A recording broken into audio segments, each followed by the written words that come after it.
नमस्कार दोस्तों। आज हम लोग औसत के कुछ अच्छे सवालों को लगाएंगे। उन सवालों को आप ध्यान से पढ़िएगा। अलग अलग एग्जामों में आपके एसएससी और रेलवे में कई बार उन सवालों को पूछा गया है। सवाल इजी होते हैं लेकिन उनकी लैंग्वेज को देख के आप परेशान हो जाते हो। ठीक है, तो पहला सवाल जो है उसे मैं बोल रहा हूँ, आप उसे नोट डाउन करिएगा। कहा गया है कि ए बी सी डी ई 5 क्रमागत विषम संख्याएं हैं। क्रमागत विषम संख्याएं, क्रमागत का मतलब होता है कॉन्स्टिट्यूटिव नंबर। क्रमागत विषम संख्याएं यानी कि ऑड नंबर्स हैं।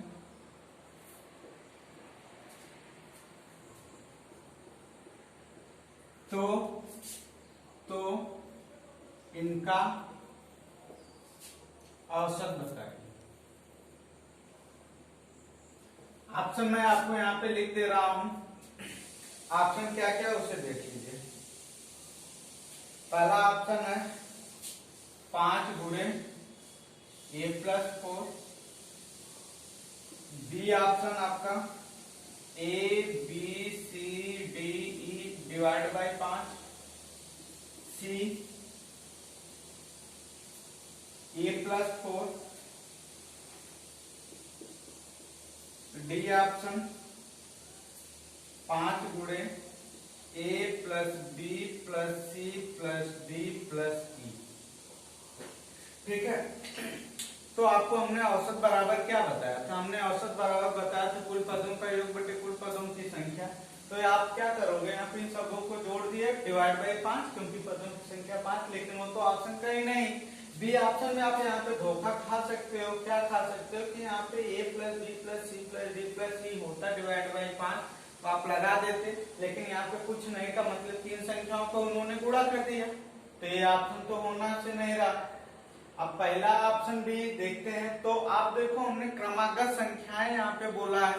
पहली संख्या क्या आपको दी गई? विषम a दी गई है, तो उसके आगे वाली संख्या जो होगी वो क्या होगी? a+2 होगी। क्या a+2 का मान b है। ठीक है, इसी तरह आप a+4 लिखोगे तो c का मान रहेगा। a+6 लिखोगे तो d का मान रहेगा। a+8 लिखोगे तो आपको किसका मान मिल जाएगा? e का मान मिल जाएगा। और जब ये सीरीज है तो औसत क्या होता है? बीच वाली संख्या होती है। क्या मिला आपको? a+4 मिला, तो औसत आपको क्या मिल गया? a+4, जो कि आपका सी ऑप्शन सही है। तो आप कभी कभी ऐसे सवालों को देख के घबरा जाते हो, तो इसीलिए इस सवाल को मैंने लिया था। अब दोस्तों अगला सवाल वो भी अच्छा सवाल है, कई बार पूछा गया है, इजी है। लेकिन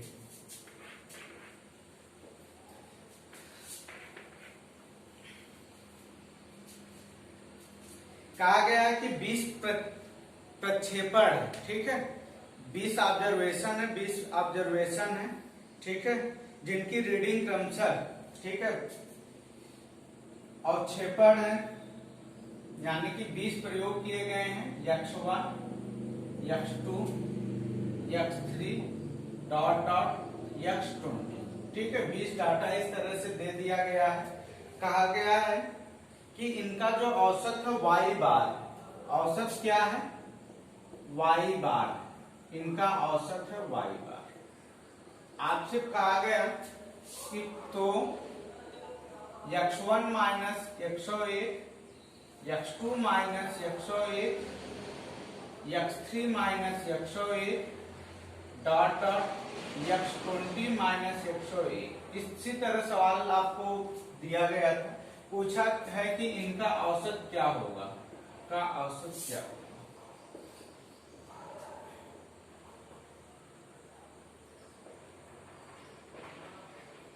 औसत क्या होगा? तो आपको हमने पिछले लेक्चर में बताया था कि यदि प्रत्येक पद से एक निश्चित संख्या को जोड़ोगे तो नया औसत पाने के लिए आप क्या करते थे कि पुराने औसत में उस निश्चित संख्या को जोड़ देते थे। अब यहाँ और बताया था कि यदि प्रत्येक संख्या से एक निश्चित संख्या को घटा रहे हो तो नया औसत पाने के लिए आपको पुराने औसत से उस निश्चित संख्या को क्या करना पड़ेगा? घटाना पड़ेगा। अब यहाँ पे क्या है? पहले x1 x2 x3 dot dot x20 तक थी संख्याएं, और उनमें से क्या किया गया कि 101 को घटा दे रहे हैं। तो इसका मतलब कि जो औसत है पुराना वाला, उसमें से 101 को घटा दोगे तो वही क्या हो जाएगा? आपका आंसर होगा क्या? तो हम इनका औसत आपको क्या मिला था, y बार था। तो अब नई जो संख्या है इनका औसत क्या हो जाएगा, y बार माइनस 101। इस तरह से आप आंसर ट्रेन कर सकते थे, ठीक है। और आगे कुछ सवालों को हम लोग देखते हैं।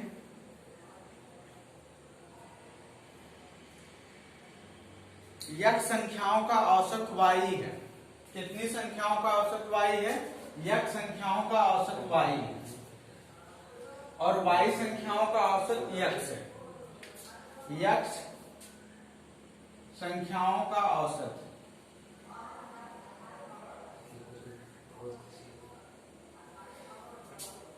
y तथा y संख्याओं का औसत यक्ष।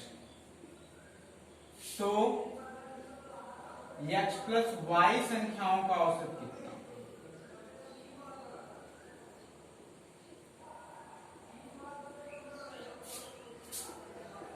अब क्या करोगे, ऑप्शन में आपके सामने लिख दे रहा हूं, फिर उसके बाद इसे सॉल्व करने की अप्रोच देखते हैं। ऑप्शन आपका पहला ऑप्शन यहाँ पे लिखा गया है, x plus Y divide by 2xy। B option आपके सामने लिखा गया है 2xy upon x plus Y. C option आपके लिए लिखा गया है x square plus Y square divided by x plus Y. और डी ऑप्शन जो लिखा गया है आपका x Y upon x plus Y. तो देखिए, अब देख के परेशान होना नहीं है, क्या करोगे आप कि x प्लस वाई यानी दोनों ग्रुपों को मिला दिया जाए, उसका औसत क्या होगा। तो इसके लिए दोनों का कुल योग चाहिए। तो दोनों का कुल योग चाहिए तो आप क्या करोगे, दोनों के कुल योग के लिए पहले ग्रुप का योग कितना होगा। तो x संख्याएं हैं और औसत है y, तो कितना हो जाएगा xy होगा क्या इनका योग, तो xy लिख लिए। और दूसरा वाले ग्रुप में कितनी संख्या है y और उनका औसत कितना है x, तो योग कितना हो जाएगा, औसत पूरे पदों की संख्या से xy होगा क्या, तो xy हमने यहाँ पे लिख लिया।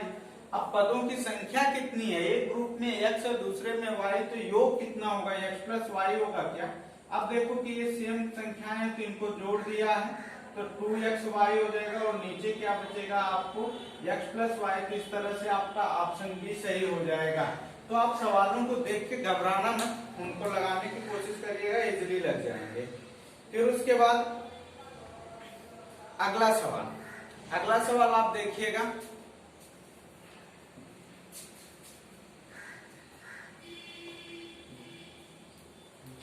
ये भी सवाल काफी शानदार है, आप इनको देखिएगा।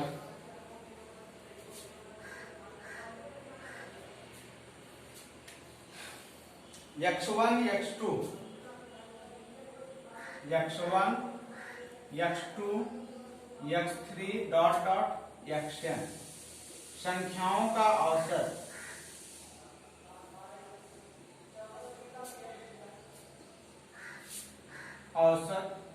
x बार।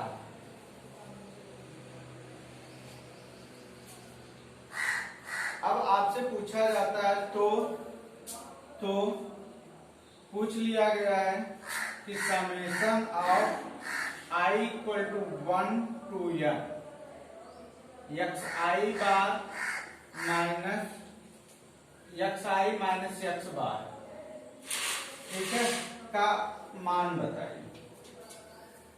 इसका मान आपसे पूछ दिया या इनका औसत भी पूछ सकता था, तो क्या आप करोगे, पहले तो इस सिंबल का मतलब आपको समझना है। इस सिंबल का मतलब क्या है, ये सिंबल आपको जोड़ बताता है। अब x की वैल्यू 1 रखोगे तो सवाल आपको मिलता है कि x1 माइनस x बार एक संख्या हो गई, प्लस अब सबको इसी तरह जोड़ देंगे, आगे की संख्या हो जाएगी x2 माइनस x बार हो जाएगी। इसी तरह फिर इसके आगे i की जगह 3 रखोगे तो आपका x3 माइनस x बार हो जाएगा। ये कहानी आपकी चलती रहेगी कहां तक, xn तक, तो xn माइनस x बार हो जाएगा। अब इन्हीं को जोड़ के आपको बताना क्या करोगे आप, तो आपको क्या करना पड़ेगा कि x1 x2 x3 dot dot xn एक साथ कर लो। आपको तो इसका आंसर 0 होगा, कोई दिक्कत नहीं, कैसे आएगा मैं वो समझा रहा हूं, ध्यान से देखिएगा। डॉट डॉट xn हो जाएगा। अब देखो ये x बार कितनी बार घटाया गया है, n बार घटाया गया है। जितनी बार किसी संख्या को जोड़ते हो या घटाते हो तो उसमें उतने का गुणा कर दोगे तो उसकी वैल्यू मिल जाती है। तो x बार को n बार घटाया गया तो कुल कितना मान घटा दिया गया, nx बार। ठीक है, nx बार। n का मतलब कि पदों की संख्या, x बार आपका औसत है ही, तो कुल योग यहाँ से हो गया। अब वही कहानी यहाँ पे भी हो जाएगी। औसत कितना था, x बार था, पदों की संख्या कितनी थी, n थी, तो योग कितना हो जाएगा, या x बार। इन दोनों को आप घटा देते हो तो आपका आंसर कितना हो जाएगा, 0 हो जाएगा। ठीक है, इस तरह से आपको सवाल या तो आपको इस रूप में देके पूछ सकते हैं या तो आपको ये वाला रूप देके पूछ सकता है, तो आपका आंसर 0 होगा। कैसे होगा, क्योंकि जैसे मैं यहाँ पे 5 को 5 बार जोड़ रहा हूँ तो इसका मतलब कि 5 का गुणा 5 में करना पड़ेगा। ये 5 को मैं 6 बार जोड़ता तो 5 में 6 का गुणा करता है। यहाँ पे हमने माइनस x बार कितनी बार है, n टाइम्स है, तो इसीलिए x बार को n टाइम्स ऐड करोगे तो nx बार हो जाएगा। और ये तो आपको पता है इनका औसत x बार है, पदों की संख्या n है, तो योग nx बार हो जाएगा। इस तरह से आपका आंसर हो जाएगा। Thank you class.